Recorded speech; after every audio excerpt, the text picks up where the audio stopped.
Welcome back, everybody, to this week's live episode of the DCL Duo podcast. For those of you who have not watched before, we are trying to do one live episode a week now on Monday nights at 5:30 Pacific, 8:30 p.m. Eastern, and so expect to see more of those as we go forward. If you are listening to this after the fact, you should join us over on the live episode the next chance you get, because we take questions live on the air. We'll be throwing some up. We'll be answering them as we go. For those of you out there watching live, be sure, if you are on Facebook, to give StreamYard permission so we can see your lovely names, so we know who we're talking to if you can. If not, drop them in the comments so that we know who we're talking to. But Otherwise, tonight's it just says Facebook user. So Facebook user wrote, "Hey y'all, hey." we're all users of Facebook now. But yes, so I want to dive right into our show. Sam, I'm going to let you. I'm going to bring in Rebecca and let you intro our guest a little bit. Absolutely. We are so excited to welcome Rebecca from the DCL community. Rebecca hosts her own show on YouTube and, of course, on Facebook. She goes live usually once or twice a week. And she is basically the founder and moderator, admin extraordinaire of the Disney Cruise Line community Facebook group, which is the largest Disney Cruise Line Facebook group, I believe, on all of Facebook. Yeah.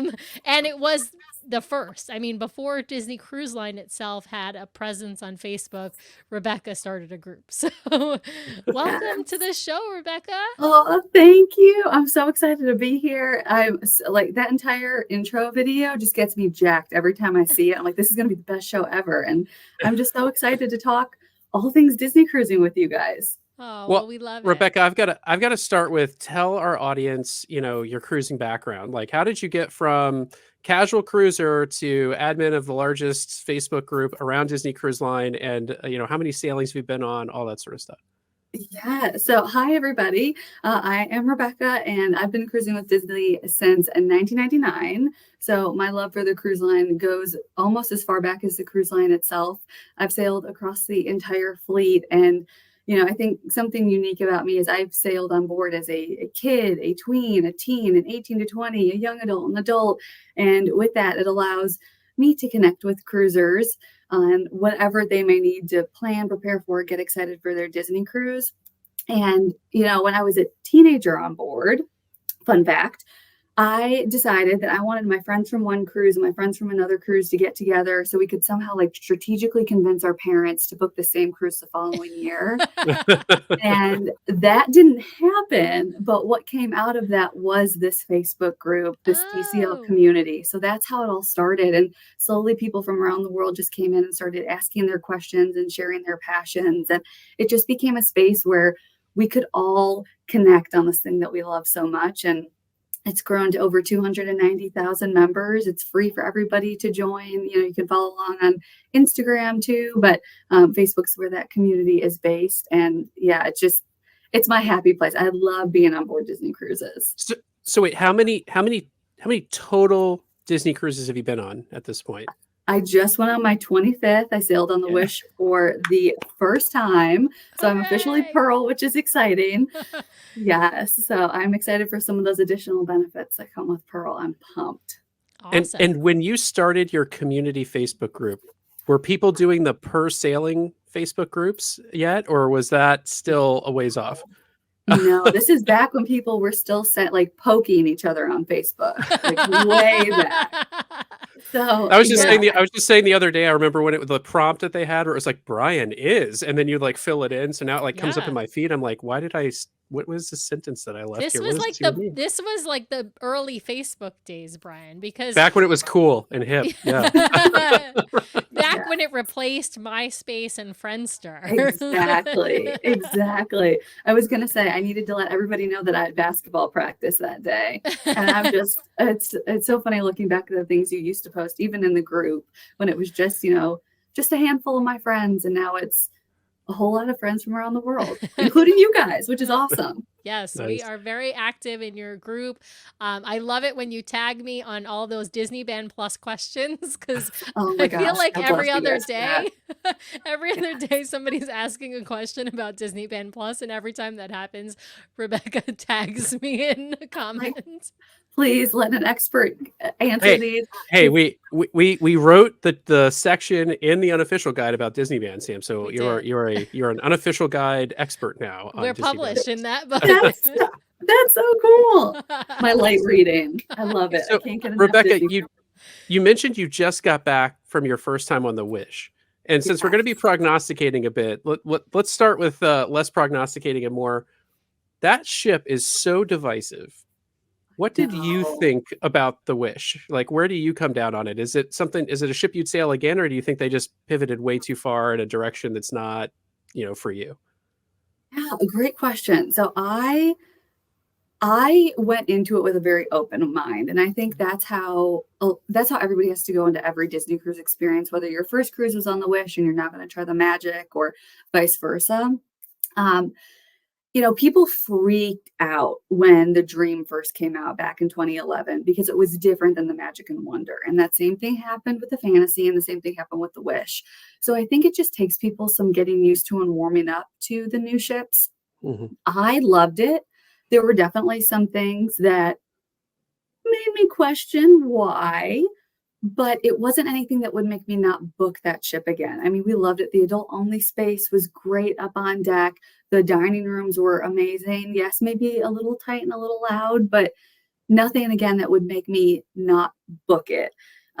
So yeah, I'm like, two elevator banks. I never felt far away from an elevator. Why are we complaining about elevators? I didn't see it. So, we're with you, Rebecca. I feel Yeah. like if you go on that ship with an open mind, knowing it's going to be different and Yes. being open to the fact that it's different, I feel like you can really enjoy the Wish. If you're going on to the Wish and you're like, I want it to be exactly like the Fantasy, well, then you've just set yourself up for failure, right? Because Exactly. it's not Yes. exactly. Yeah. And especially with the 3 and 4 night itineraries, it's such a different vibe on board. On those 7 night sailings, you really get to know the crew, but you don't necessarily have that same one-on-one interaction the entire time on board with all there is to do on these Disney ships. So I couldn't agree more. I love the Wish. I love any Disney ship. Just get me on board. I will sleep in the atrium or Grand Hall if I have to. Just get me on board. I love it. So where's your level of excitement about the Treasure coming out? Fingers crossed later this year. Yeah. Yeah. What's your level of excitement? Scale of 1 to 10 here. I'm excited for anything Disney Cruise Line. I'm automatically an 11. I mean, you should, whenever somebody even mentions Disney at work, I'm like, did someone say Disney? I perk up. I'm the same way. I just jump Right? into the conversation. I might be all Yes. the way down the hall, across the room, and I'll be like, Yes. oh, you're talking about Disney. Even if it's Disney parks, I'll join the conversation. Right? And I'm like, and this is how the Disney cruises are different. Did you know about them? But I am so excited I'm so excited for the Treasure. I think it's going to be something a little bit different. And what I'm really, really looking forward to, and you guys know this, Disney takes comment and feedback so seriously. And they're not just going to take feedback and let it sit. So, when they announced that the Treasure was going to be coming out in 2024, I think a lot of people expected the middle of the year, but they're really squeezing every possible minute that they can out of prep time. And I'm wondering if that is because a lot of the feedback is things that they're taking into consideration. So designs have to change. So I am curious, like the running track was a big point of contention. Luna not really being closed off at night. That was a big point of contention. But I'm excited. The moodiness just seems, the adventure, Coco's restaurant. I mean, I am just so excited to eat on that ship. But I don't. I'm the same.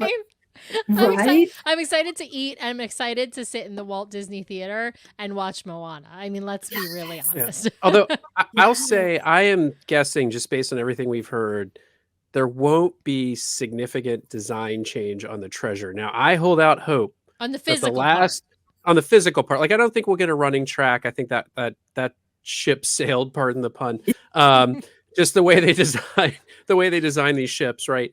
I'm a little hopeful though with the amount of time they have on Wish Class 3 or Triton Class 3, however they want to describe it. If we'll see some design changes on that ship to start to account for this. I'll tell you the biggest thing that I am nervous about on the Treasure, and this is a really nitpicking point, but the biggest thing I'm worried about on the Treasure is they kept saying the Wish is bespoke for 3 and 4 night sailings.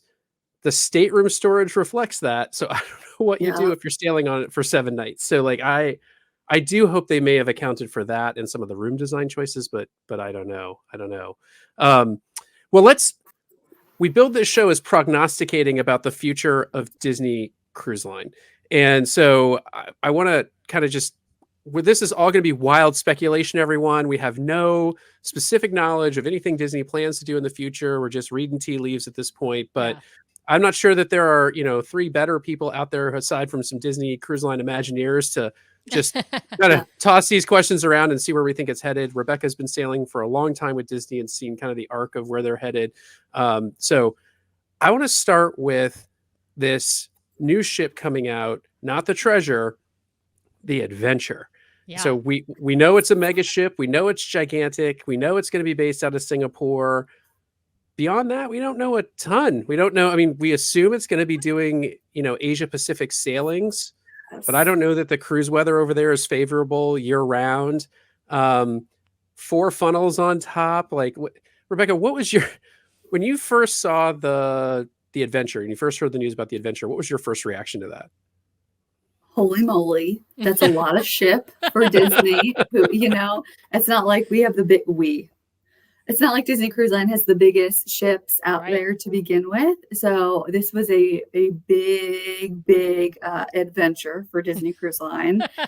I'm just so curious. Do you guys think they'll have a casino on board? Oh, this is like the hardest. We're a house divided. We're a house divided on this question. Like I am firmly in the camp of no, because they won't want to damage the brand. Like you're not going to have Mickey slots. You can't have theming. They couldn't even do like Mickey playing cards at a poker table. I don't think. Like I think it's no, but I think it's no in a way that might be detrimental to the whole exercise here, because I think that's so ingrained in the culture over there for cruising that you have a casino on board. But Sam, you've got a different reaction to it. I have consistently had a different prediction on this. I have consistently said, I think, yes, they will have a casino, but it will be scaled back and there will be no Disney IP and it will be like separate. It won't be like on other cruise lines where you have to walk through the casino to get from point A to point B. I feel like they'll have one, but it'll be kind of tucked away somewhere where you have to like go seek it out in order to get there. I don't know. I really feel like this is a really tough question because as Brian mentioned, as you've mentioned, the market expects a casino. The Asian market expects a casino. And so it's odd. Maybe they'll turn Lorcana into some sort of gambling game, and then that will solve the entire problem. Sabacc tables, Lorcana gambling. There you go. Yeah. Could you imagine? Well, Disney used to have arcades on board the ships. So I feel like they could lean towards that. I don't know if it's traditional gambling and casinos, but it's something that they've at least done before. Sure. So I'm so curious to see. And I mean, like slot machines, but no table games, perhaps. Like, because slot machines tend to have like limits in how much you can bet on a particular, bet. Obviously, you can keep betting and keep betting and keep betting. Or isn't Plinko big in Asia too? They have those parlors. So But they could, so they could do. Yeah, or does it become like a Dave and Buster's where it's just like a family entertainment gaming situation? Chuck E. Cheese, but Disney. Yeah. So Jennifer's saying the casino could be third party, like some of the shops. Yeah, I agree in principle. I do wonder. I think most of the casinos on board the ships. A friend of mine was telling me they're run by, I think, Bally's or somebody like that. But anyway, like I wonder if there's enough revenue out of one ship for Disney to really head that direction. Harrah's, not Bally's. Harrah's, yeah. So, yeah. We got another great comment from Rob here. If the Sabacc table from the Star Cruiser should find its way onto Hyperspace Lounge, I will change my outlook completely. Rob, they should preaching to the choir here. They should just gut Hyperspace Lounge and rebuild the sublight lounge on the cruise line. We have the technology, Rob. We have the technology. That's Yeah. awesome. Yeah. So I don't know, but yeah, I mean, you're bringing up a good point around casinos. I think tea parlors is another thing that you see on some of the Asian cruise lines. Hmm. But I just don't know where do you think they sail? Part of me thought maybe they'll be taking over the Australia, New Zealand itinerary for part of the year, but I don't think so. And frankly, I don't know that Australia, New Zealand's been going very well for Disney this season. So like, yeah, I don't know. Where do you think they sail to?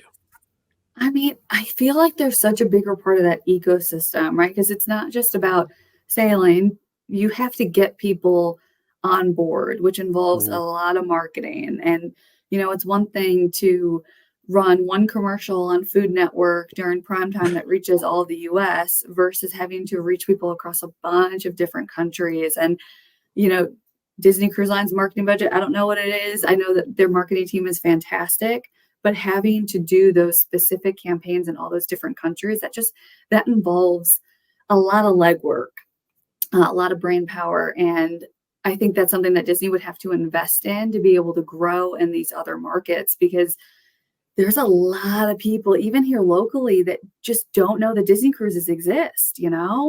So is it worth it to dabble in a bunch of places? I think for them it makes sense to make somewhere your home port Hmm. and just grow from there. But I I don't know. agree. I agree. I don't think we're going to see them like porting out of a lot of other Asian ports, at least for the first couple of years, because it is a Mhm. huge investment, like you said, in marketing. I mean, I think they had to do a huge investment in marketing in New Zealand and Australia, and they still didn't sell out all of the cruises because there's not the, I mean, there are plenty of crazy Disney fans in New Zealand and in Australia, but it is not the same as in the United States. We have way more crazy Disney people in the United States than they have in, those two countries. Oh, this is Yeah. a great question, Brian. I love that you brought this up. Yeah, so Sean's asking one issue with the adventure is the fact that so much of it was already done when they bought it. How does this affect things in your mind? I mean, Disney announced they were going to put X hundreds of millions Billions. of Yeah. billions of dollars Yeah. into renovating it. I don't know that it being mostly built. Like, I don't know that that weighs one way or the other. They've already said they were going to reduce the number of rooms, so obviously they're going to be doing some interior gutting and renovation and redesign. I think they're fairly committed to giving it kind of the Disney feel. If anything, I guess my apprehension about this new ship, based on what everything I've seen, is that it kind of dilutes the traditional brand of the cruise line. Like these ships look very similar, the ones we have today, and the adventure looks so different from what they've built before that I worry a little bit. You'll see it in port, and you'll kind of know it's Disney, but maybe you'll be Mhm. thinking, is it Disney, or is that some canard ship I haven't seen before, right? So yeah, that's my only thing. What do you think, Rebecca, about the design of it all? I think if Disney's going to put that much money into anything, they're going to do it right. And I mean, you guys know sometimes it seems like Disney takes so much time with things. You're just like, okay, whenever you're ready. So I So feel like true. they wouldn't rush it. Hmm. But I feel like that same thing could be said about any project that Disney does. I know you guys said you have your cruise coming up on a Royal, right? So, Yes, and are you guys going to their new private island? we Because it are. looks awesome. So we are going to Coco. I'm going to say Coco Key because I hate calling it Coco Cay because that's wrong. Yeah. Everyone who listens to the show knows I pronounce it Key like the Bahamians. But I'm excited to go there.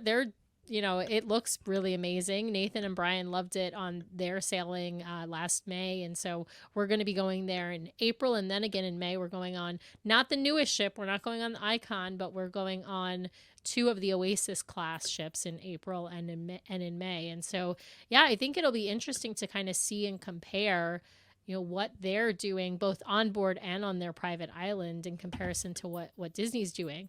But I do think that one of the things that Disney does so much better than Royal is, well, and of any cruise line, is really that iconic look, that ocean liner look of the ships, right? Yeah. And so I'm with you, Brian. I think they're going to do a nice job on this ship. Like I don't think she's going to be ugly, but she's not going to have that classic ocean liner look in the same way that the you know original four plus the Wish plus the Treasure plus ship number whatever it is, the one that's coming after the third of the Wish class ships. I guess it'll be ship number 9 now. I don't know. Yeah. But yeah, so that's going to be, I think, interesting to see. I do think the colors do really help though. Like just painting all the ships the same color, having that consistency, the funnels, that makes them look like they're in the same family, even if one is like large Uncle of Bill. Someone posted in Rebecca's group today. Was it Steve Peoples who posted? Maybe he posted in your group, or was it a different group? But he was like, they must have run out of Monica Blue for the Wonder, because it was docked and you could see the bare metal down one side and it wasn't blue any longer. So very interesting. Yeah. We've got another question here about the adventure, which is, do you think there'll be a new stage show, maybe Mulan? I mean, Rebecca, I don't know what you think, but 100% they're going to have a new stage production. It'll be interesting to see if they do a new stage production, maybe in a different language for that audience. Yeah. Absolutely. And there are so many languages.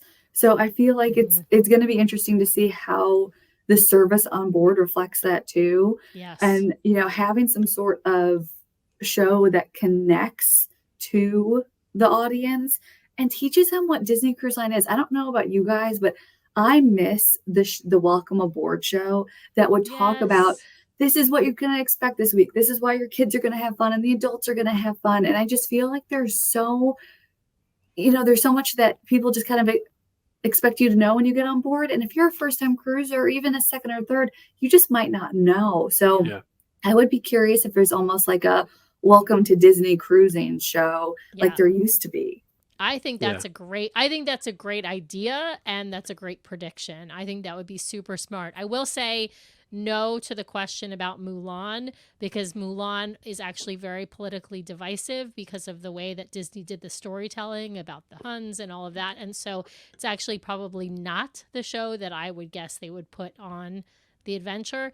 If they're going to put a show that's got, sort of Asian cultural background, maybe Raya or something, or maybe they'll do like Moana. Baymax the musical. Baymax the musical. I mean, San Francisco. I mean, they're going to do something that's going to have less of a political impact with the Chinese market. So that's the issue with Mulan. Duffy. They have to have a show with Duffy. That is actually a great prediction. They will have Duffy on board. Duffy, Shelley May, and all of that crew. I can't. Olumel, obviously. What are all their names? I can't remember all their names, but oh my gosh, Duffy sailed on a Disney cruise, a great opening number. Oh my gosh, that would be so perfect. They have to do that. I love it. Oh, Larry's saying Shang-Chi. And the Legend of the Ten Rings. I mean, they could do some Marvel stuff with Shang-Chi, right? Like, well, right now, one of the really successful new deck shows is the Heroes Unite show. It's right now on the Wonder. It's been over there in the Australian, New Zealand market. And then it's also on, obviously, Marvel Day at Sea on the Dream. And that's like super, super successful. I could see them, pivoting maybe and focusing more on, Shang-Chi and other, other heroes in the Marvel universe as well. Or do they get away from Broadway and do like the ice skating show? Like I've seen on, I think Icon or Virgin, one of the cruise lines. Or like a Cirque du Soleil, right? Like acrobatic type stuff. Yeah. God, so many options. Larry's, I think it's a good next phase here after we talk about the adventure. Yeah. Larry's saying, cruise lines seem to be diverging between building bigger versus building smaller. Which way do you expect Disney to go? Rebecca, I'm going to let you take the first stab here. Larry, great question. So I have to start by saying, right, the Magic is my girl. She's the original. She's where it all started. I love the Magic, and it just breaks my heart when people say like, oh, should I not sail on her? Is she too old? And my response is always, if you had called me old when I was 25, I would have looked you up and down because I'm not old at 25. Right. But I feel like there's an intentionality that comes with some of the smaller ships and that kind of family vibe. And on some of the super large ships, they're great. And granted, I haven't sailed on any of the mega ships, but it just, I don't know. It feels like Disney is always doing everything with intention. So as much as I hate to say it, people keep asking about like when the Magic is going to retire. And I feel like there's always going to be a place in Disney Cruise Line for a smaller ship for some of these itineraries that you just can't get a mega ship into. So I feel like Disney, depending on the itinerary and where that demand is, that might reflect in the size ships that they put out into the market. But Brian, what do you Yeah. think? I So here's the concern I have. I think you're right that there's demand for those smaller ships with Disney. I think the problem right now is Disney is operating more on the basis of dollars and cents, cash and bottom line than guest experience and all of their decisions. So I think for the foreseeable future, you're going to see them continue the trend of bigger, bigger, bigger. And I worry that if they go smaller, they might try to do something like, oh, we're going to have a luxury yacht experience for our super high end, kind of cruisers. Yeah. And just say like we can do smaller, but it's going to cost you twice as much to sail as it would to sail like concierge on Disney Cruise Line. I personally think they should just replace the Magic and the Wonder with two brand new ships of similar size. Maybe update them a bit with the sense of, like, can we get another adult dining venue on the smaller ships? That would be kind of fun. Update at the margins, but keep those smaller ships.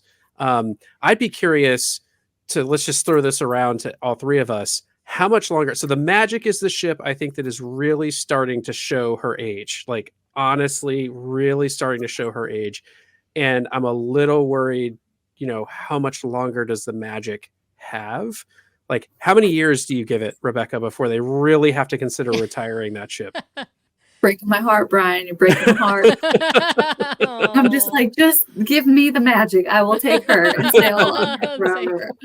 Oh, I don't even know the typical lifespan. Oh, they're well past typical. Like 20 they're years. Well past typical. Well, they go down market. So they don't like retire them, but they send them down market to like lesser. Yeah. But I don't think Disney is doing that because I don't think they can send them. They can't send these ships down market because they're so iconic looking. And it probably costs them more money to take all the Disney out of them than it would to just keep operating them past their normal lifespan. But yeah. But it seems like even, the Carnival, my mother-in-law, she's big into Carnival. And even some of their older ships, they just go to smaller ports. Yep. So maybe, Disney's got more of they've made that big investment at Fort Lauderdale. So maybe they do that. Or I know people are just begging them to go back to New York. So maybe that's an easy way for them to get to New York. So in my heart, the Magic stays forever and ever until she decides that she needs to go. Until she sinks somewhere in the ocean. Oh gosh. All right. Well, I'm gonna give a real hard prediction. Okay, so we're at 25 years now. I'm gonna say they're gonna keep her going until she's 40. So I'm gonna say that they're gonna I'm gonna say hard stop at 40. She's gonna retire at middle age basically. But I am gonna answer Sean's question because I love this question. When that inevitable day does come, though, what do you think happens to the Magic and the Wonder? Maybe dock it somewhere as a floating hotel like the Queen Mary. I'm gonna say no. I like the idea, Sean. I like your thinking. But I'm going to say no, she's going to get taken apart piece by piece because they do not want anybody using her in any way, shape, or form outside of Disney. So that's my prediction. On the other question you asked... Target practice for the Dream and Fantasy. On the other question that you asked, though, Brian, about, or actually I think it was Larry's question about bigger, smaller, same size, whatnot. I'm going to predict, and I hate to make this prediction because I don't want to be a Debbie Downer, but I'm going to say when they do have to replace the Magic and the Wonder, they're not going to be replaced with 2,500 person cruise ships. Like they're going to be replaced with 4,000 passengers, similar to the Wish and the Fantasy and the Dream. I just think they're going to replace them, but they're not going to replace them with ships. They'll replace them with, they're not going to be mega ships though. I'm going to put the prediction out there. Disney is going to stay, other than this one-off behemoth that we're calling the Adventure, which I still hate the name because the treasure should have been the Adventure, but don't get me started. Yeah. But other than that behemoth, that's a one-off. They're going to stick with 4,000 passenger-ish ships. I mean, maybe they'll go to 5, but I don't think they're going to be like Icon or anything, close to that. Yeah, I will say I'm going to give my hard prediction. So first, I want to acknowledge Rob saying plus one of the Magic class. We love the Magic class ships. The Wonder is our absolute favorite ship in the fleet. Larry is suggesting maybe they'll melt down the Dream to make a new ship and claim environmentalism. I love Fair. this, Larry. Fair. And I also just want to say hi to Chris out there. We love speculating, so we're glad that there's somebody out there listening to us speculate. So I'm going to give my hard prediction. My hard prediction is this. So Iger said at the recent investor call that like they might look to expand over the course of the next decade, right? I'm going to say that is signaling that they will start another class of ships in the next 10 years.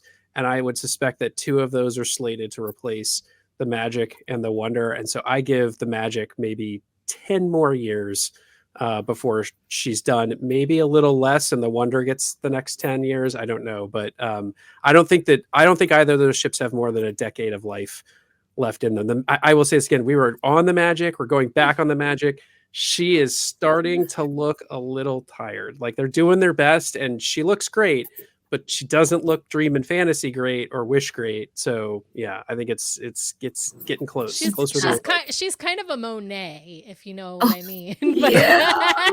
Yeah. Oh man.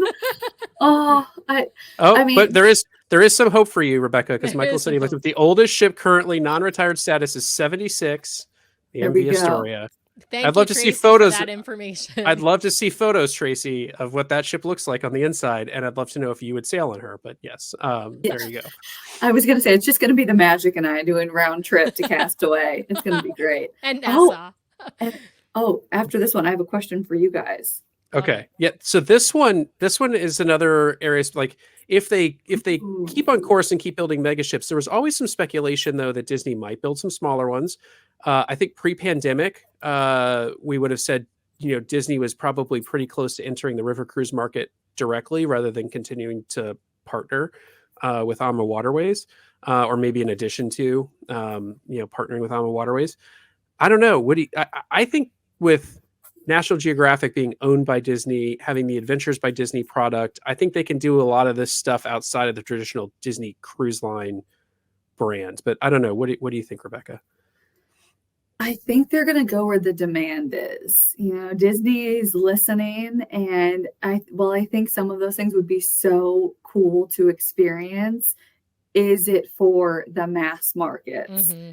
And I just don't know that it is. Just, despite how amazing it would be to go to Antarctica, if you can't get full ships of people there on a regular basis, dollars and cents, right? What about you guys? I'm in exact agreement with you, Rebecca. I think we're going to see those things stay under the Adventures by Disney and National Geographic brands with those partnerships with those smaller companies.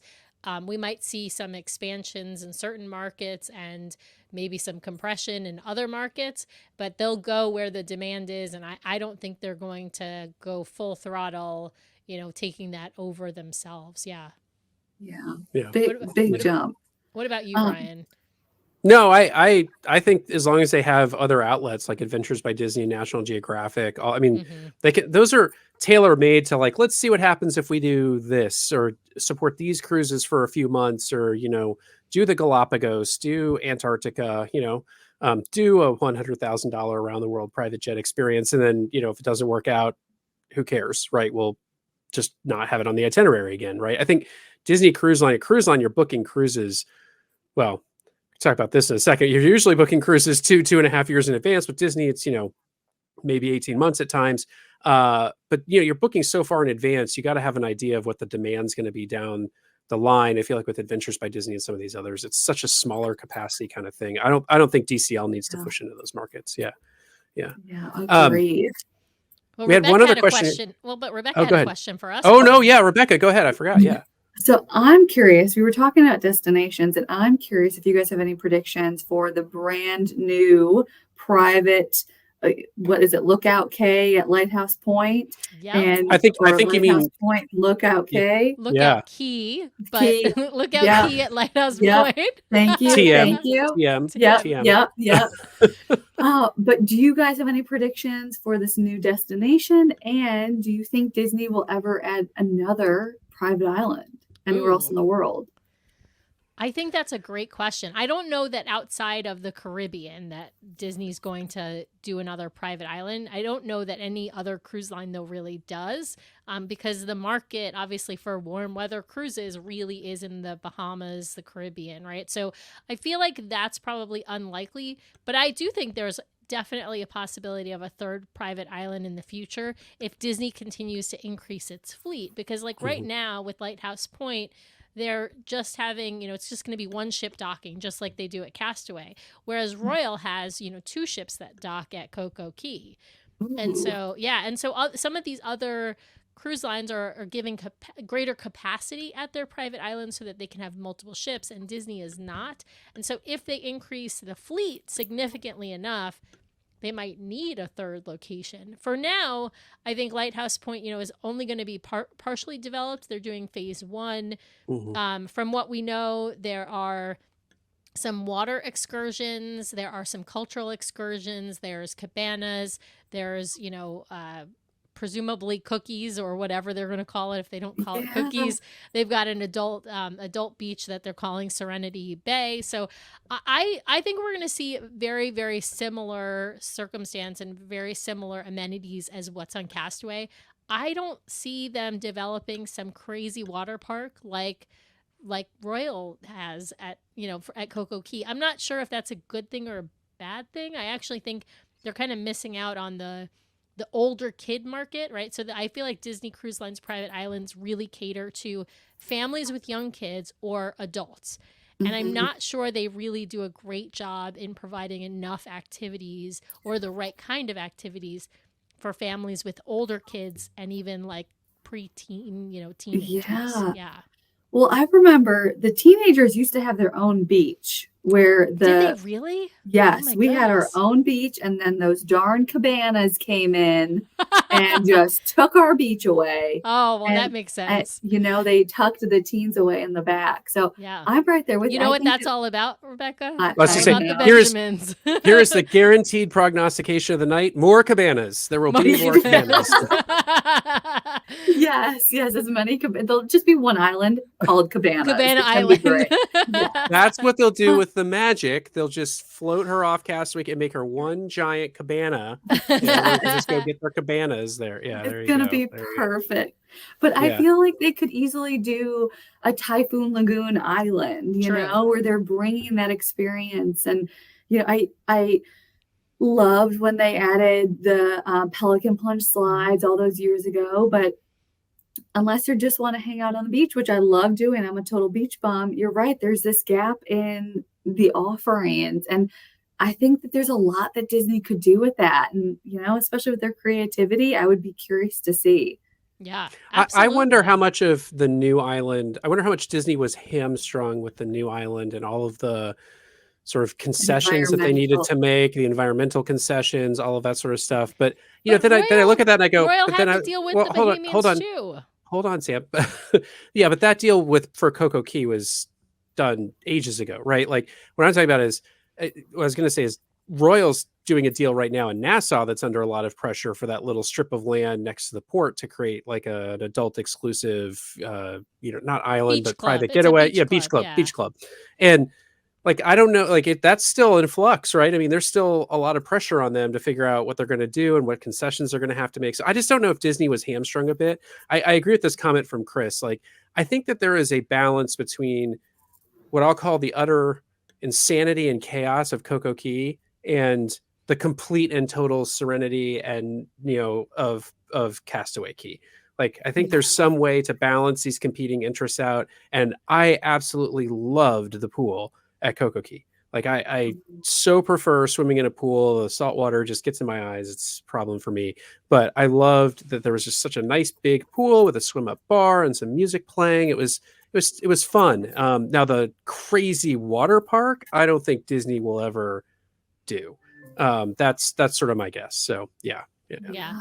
Well, and the other comment we had from Larry about other lines making basically a lot of money from their island sales, right? So because the Royal Caribbean Water Park at Coco Key is like $100 a person, depending upon what sailing you're on. Obviously, it fluctuates depending upon demand and time of year and all that stuff. So it does seem like Disney could, if they wanted to, use that as an extra revenue source. But I think Disney has decided to go the way of, I'm not going to call it all inclusive, but I'm going to call it mostly inclusive, right? Like Disney leans in the mostly inclusive. Our price tag is higher to begin with, but we don't nickel and dime you later. So I don't know. It's kind of a hard call there. I'm kind of with Brian. I think they could go in between, but I will say my prediction is that they won't. Yeah. And I want to go back to something Sam said in the beginning. I don't think we'll see another private island anyplace else in the world. There's like the North Pacific, an island in the Pacific.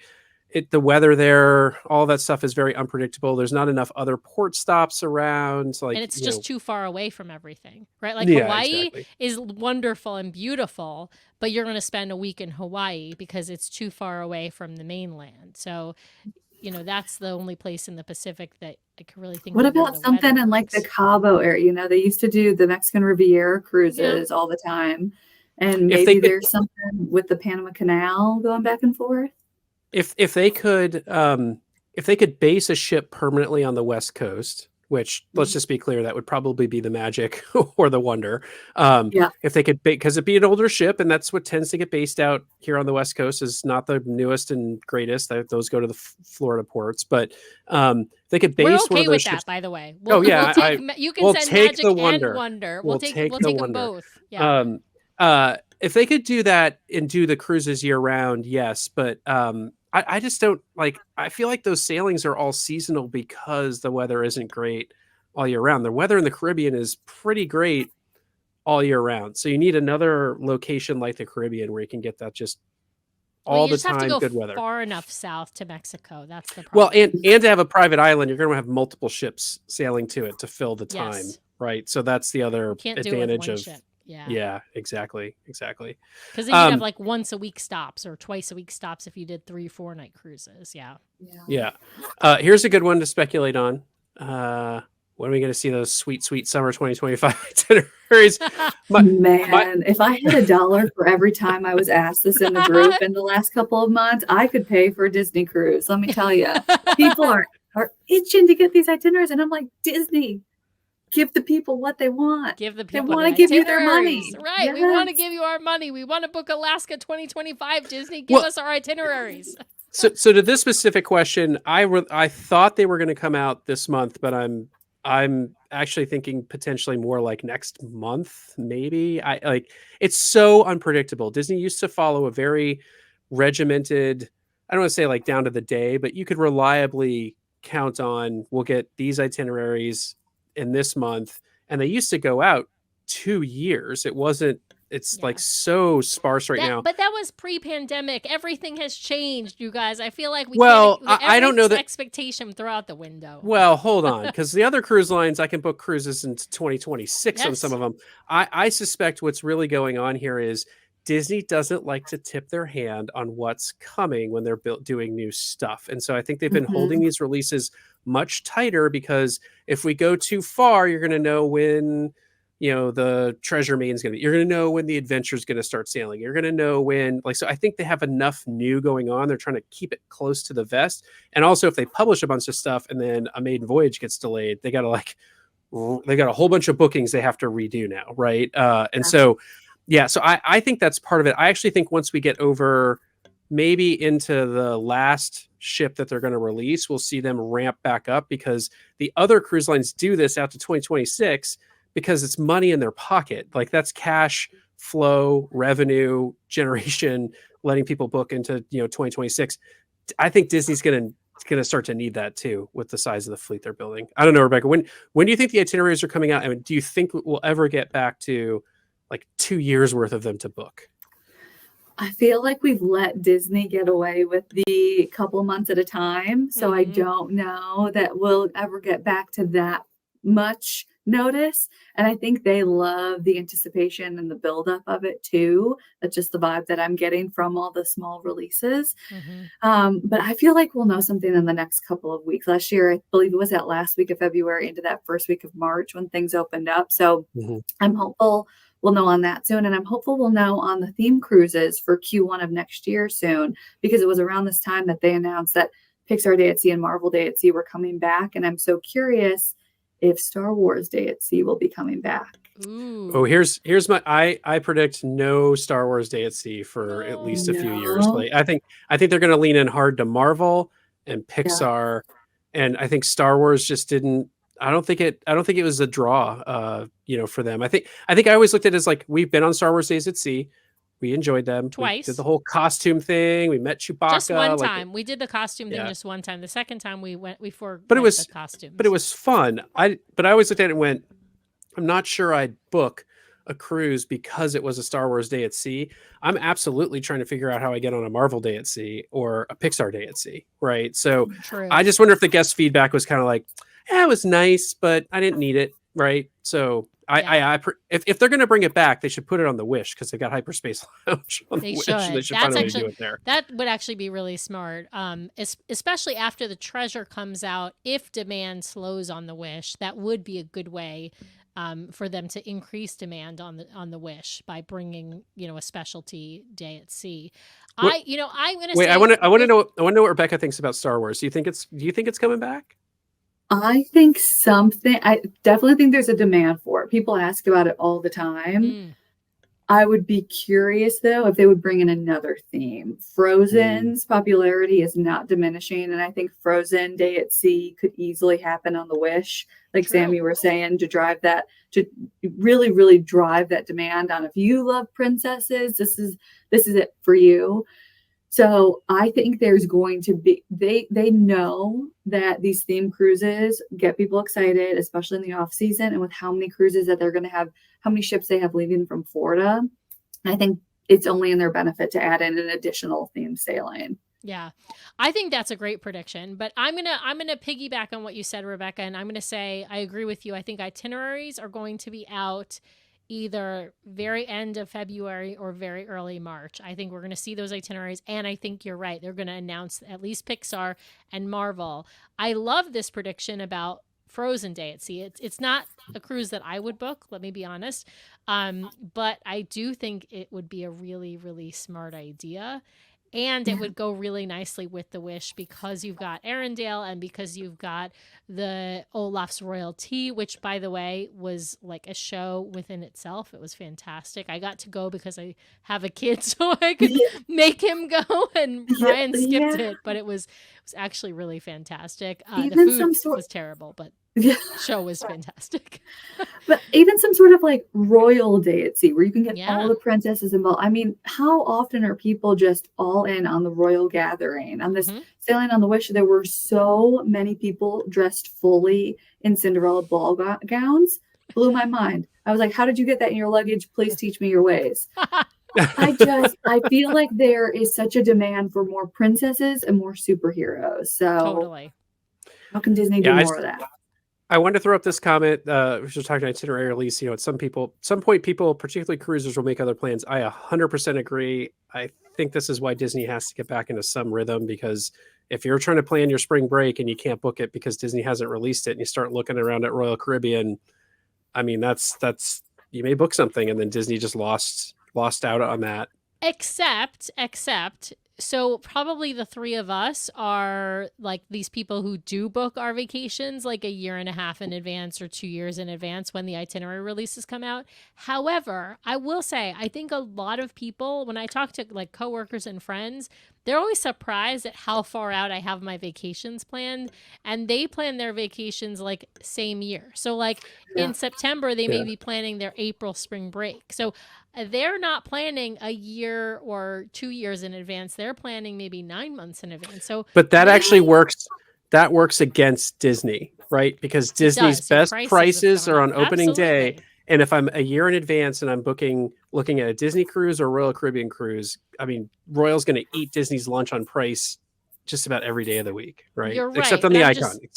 Yeah, you're right. I'm just saying, I'm not sure that, I think they need to get into a more of a rhythm of when they're going to release. I'm just not sure they need to do it 2 years in advance, is my point. Yeah. I'll take predictability. I will definitely take predictability. Yeah. Just gives go ahead, something. Yeah. Yeah. I was just going to say that thing to look forward to. And I mean, you guys would be surprised how many people are planning for spring break this year right now. Like we've gotten so many requests for March, April of this year. And, I think there's a lot of families who they don't know what their time off schedule is going to be. They don't know necessarily. I mean, Lord knows with everything going on in the world, you don't know what funds might look like for a vacation. So True. there's a little bit of that last minute demand that with Disney's prices is an opportunity. So I will be very curious on that one. Yeah, absolutely. I just want to put this up about Disney has trained their customers to plan with Genie Plus DCL late release model is counterintuitive. I will say anything counterintuitive to planning a parks vacation right now is I am on board with because the cruise line is like the last vestige of light planning, and even that is starting to be a very different animal with the larger wish class ships and the demand and the number of concierge rooms being able to book all the stuff before everybody else. And so I don't know how much longer we'll be able to hold out. I want to pivot us. I want to ask, because Sam has desperately asked me to reserve time at the end of the show, Rebecca, for you to do a rapid fire round with us because it's one of her favorite things to do. So I want to make sure that I do that. But I want to ask one last question. So let me set this up. I think Disney is entering an intense moment of, or I should say, entering a moment of intense competition. The theme parks with Epic Universe over the next year and the hotels and all of that stuff. That's a lot of competition, I think, for the Florida market at a time when people are sort of scratching their heads going, why is it taking Disney so long to open new rides? Why is the planning so complicated? Why are the hotels so expensive? Blah, blah, blah. On the cruise line side, you're seeing Royal put more and more ships in Port Canaveral. You're seeing them come out with bigger and bigger ships, more offerings, more things to do on board at relatively lower price points. I think that's going to put a ton of pressure on Disney Cruise Line to justify the value that they have or the expense that they are, or whatever, having the price point that they're trying to operate at. What do you think comes of that competition, Rebecca? Do you think they innovate in some way on board these ships? Do you think that they have to lower their price, or gasp, do we think we'll see the first Disney sales on cruises, something they've never done before? Like, what do you think comes of all of that competition that they're going to face? Can you imagine those Disney commercials where it's like kid sales for, I mean, you guys remember the what was it? The Disney Plus sale. Yeah, it was basically kid sale free. Yeah. Yes. And I mean, for limited sailings, but yeah, but I feel like Disney knows that, again, that demand is going to be what drives it. And there is more competition. Royal is putting so much money into their marketing budgets for these ships. And I do think we'll continue to see some cool things on board, but to keep up with all the flashiness and that balance of pricing, Disney cruises are not the cheapest vacation. They're worth every penny, but I think something's going to have to change. I don't know that I've ever heard of Disney decreasing pricing, but I feel like having sales more often, discount, I don't know, just being a little bit more flexible. What about you guys? Yeah, I mean, I do think they're going to have to bring back some of these discounts like the Disney Plus one. A Facebook user is saying people still asked if they're going to offer another Disney Plus deal in the group that they're in. I think that they're going to have to, at some point, offer some deals and discounts, maybe last minute cruising ones, right? I mean, the other cruise lines all do that for flexibility. We have it on Disney in the form of like VGT, guaranteed rooms, but we really don't have the last minute, cruising sales, except if you're a Florida resident, and sometimes at military discounts as well. Although those Florida resident rate sheets have been empty for a long time of late. Yes. I'm saying once we've got more ships online and the demand maybe is a little bit lower because you got to spread it out across more ships, and because Royal is putting the pressure, I think that we could see some more sales in the future. I don't think they'll start their price point lower, though, because I think Royal, to your point, Rebecca, is actually starting their price point closer to Disney, at least with their newer ships. Yeah. And I love this comment from Rob, though, that Brian just pulled up. He's thankful that DCL is the final oasis from, he corrected in another post, from the WDW Magic Kingdom style rope drop culture. So that is, I gotta say though, true. I gotta Partially say true. though, here is my public service announcement for anyone out there listening to or watching this show. Do not bring rope drop culture on board these ships. I have seen two Don't things do starting it. to happen on board, and Oh my it's gosh. really frustrating to me. One was you do not need to line up for dinner 20 minutes before dinner. Like, just have a drink, enjoy yourself, show up 5 Yes. minutes after the dinner call. They'll still seat you because your table's still there, and the show doesn't start for at least 25 minutes into the dinner seating. So you don't want to be obnoxious, but you don't have to like be lined up. Nothing's going to happen in the first 5 minutes of dinner that you're going to miss. Oh my The gosh, second thing I yes. saw recently that was really, in my opinion, just crossing a line on the cruise line was people using towels to reserve spots at the rail for deck party shows. And I was going to lose my mind because I'm like, this is not the parade on Main Street. We don't need to save space. I Mhm. will always let kids stand in front of me to be able to see things. Like let's just, this is a cruise vacation. Turn on the reggae, man. Like, just relax. Like, this is not the Magic Kingdom. So I wish sorry they for, I mean, still had step this. around and put my soapbox away, but yes, there you No, go. get my soapbox out right next to you. I It's love it. driving me crazy. I remember when they used to literally have steel drum bands on board and they would play all day Yeah. when you were in port, and because it just added to the relaxation. And I think one of my biggest frustrations right now is this like must do everything mentality of, I see these events that are in my Navigator app. Oh my gosh, they're all sold out because I'm a first time cruiser or I'm silver. I'm not going to have any fun. And people just don't realize there's so much to do on board these ships. And I want more. That I love, right? The internet's great. It's brought people like us together. It helps Mhm. connect people from around the world. But I wish I could mandate just like a relaxation policy for first time Yes. cruisers. Like, you're not allowed to book anything. You're not allowed, just go I love it. and enjoy the heck out of this vacation. And they should have Because Bob Marley playing on repeat in their yes, ears. Don't worry yes, about a thing, oh, because every little exactly. thing is gonna be all right. No, you know what they should get? They Yes. should get an automatic drink package. And we were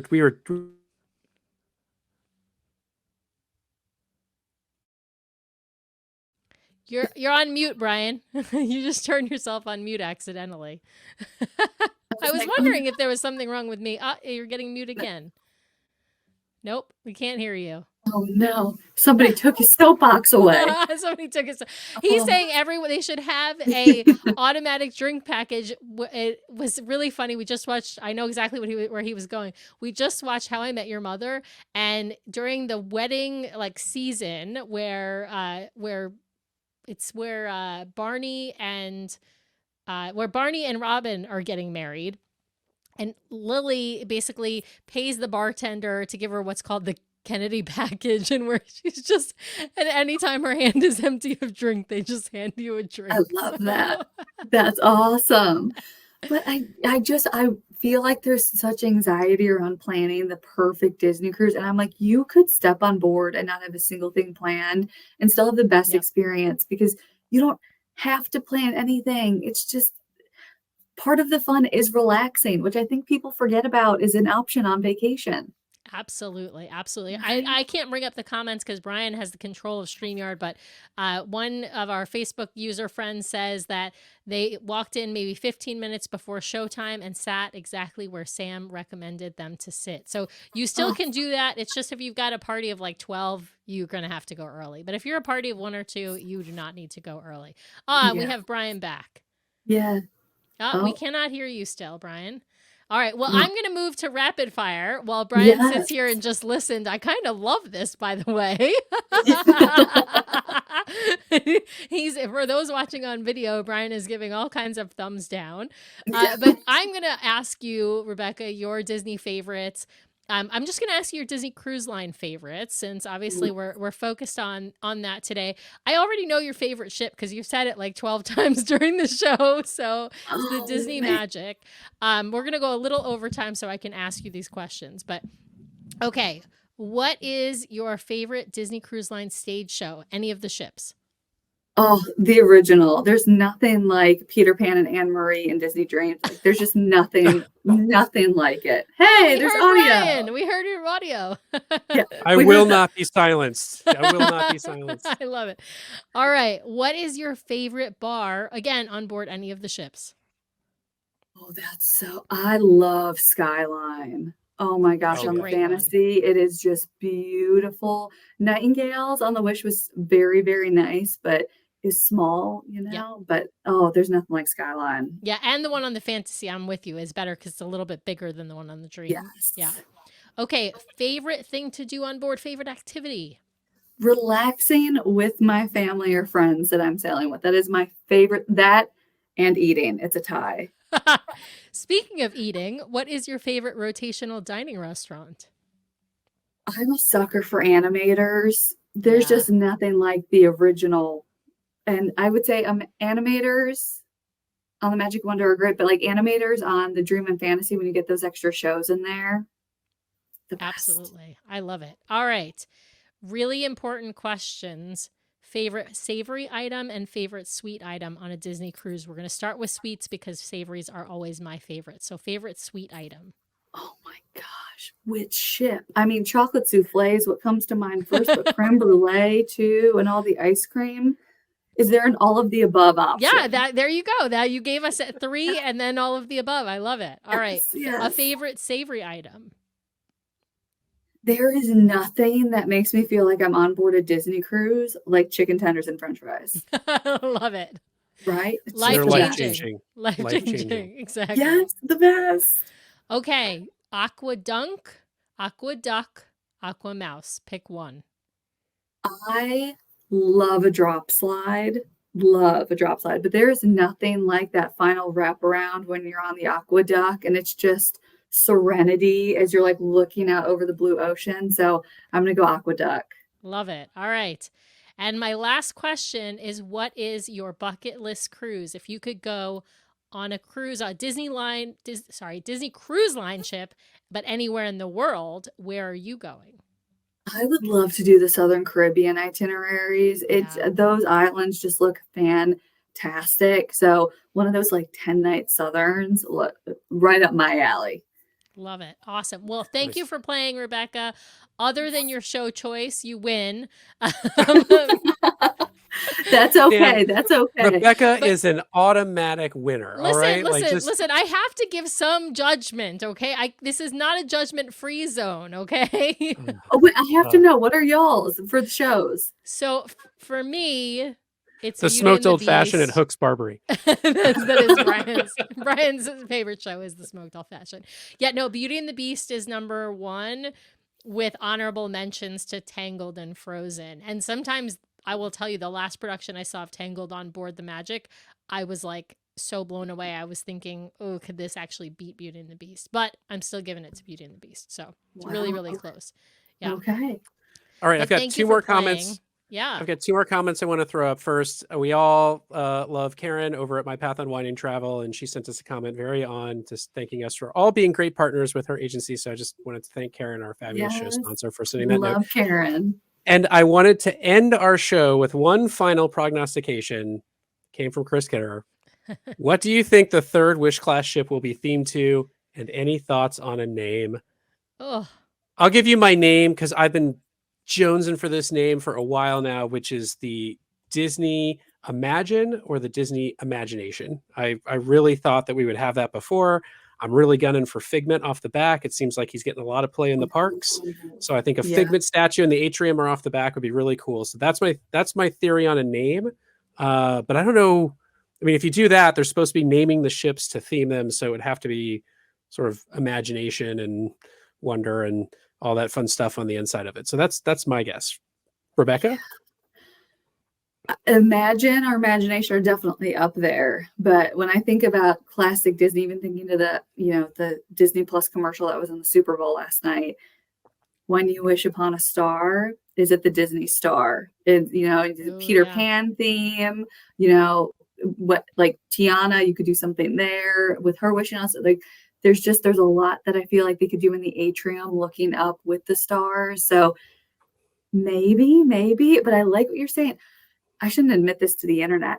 I didn't know who Figment was until this last D23. I had no idea. And everybody's talking about him. I started seeing socks everywhere. But this is what happens when you don't really like go to the parks. Yeah. If you're not a parks person, and you have to be specifically an Epcot person for Figment. Yes, too. I've since learned that. So I have some Figment catching up to do. But I love that idea of having him off the back. Yeah. Sam, what about you? What do you think? I'm going to agree with you that both of you that I think Imagine or Imagination would be a great, ship name. Figment would be a great, Stern character.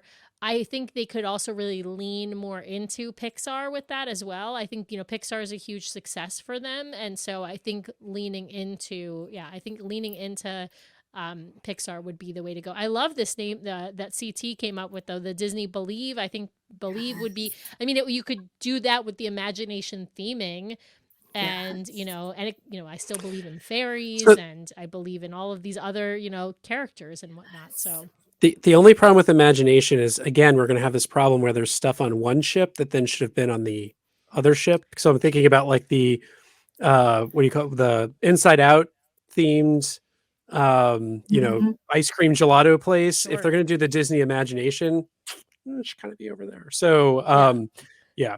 Maybe we'll see like at a dry dock, a complete rationalization of these ships finally, like where they move the stuff around so it's in the right spot. But who knows? Yeah. Well, Can you imagine? But before we end our show, though, Rebecca, we would be it would be crazy if we didn't tell people where they can find and follow you on all the social medias, because you obviously have a great big presence both on Facebook and also on Instagram. But where can people find and follow along with you on your adventures, and how can they get involved with the Disney Cruise Line community? You guys are so sweet. And thank you guys for having me. This was so fun. This makes Mondays the best day of the week. I love it. So you guys, I would love for everybody to join the DCL community. So you can follow me at Disney Cruise Line Community over on Instagram, or if you search on Facebook for DCL Community, or if you're under groups for just search Disney Cruise Line. And it's that really, really big one that's been around for nearly 20 years. So love for everybody to join and just sharing the love for all things Disney cruising, because it is not going anywhere, at least not until they break my heart with the magic leaving. And then who knows what will happen to my spirits. Maybe she'll be 76. We're crossing our fingers. Maybe and don't worry. I'm sure they'll cut her up into little pieces and then, sell those to you so you can bring a piece of the magic home with you. So there you go. But for now, Rebecca, thank you so much for taking time to join us on this live episode. We really, really appreciate it. Thank you guys. See ya.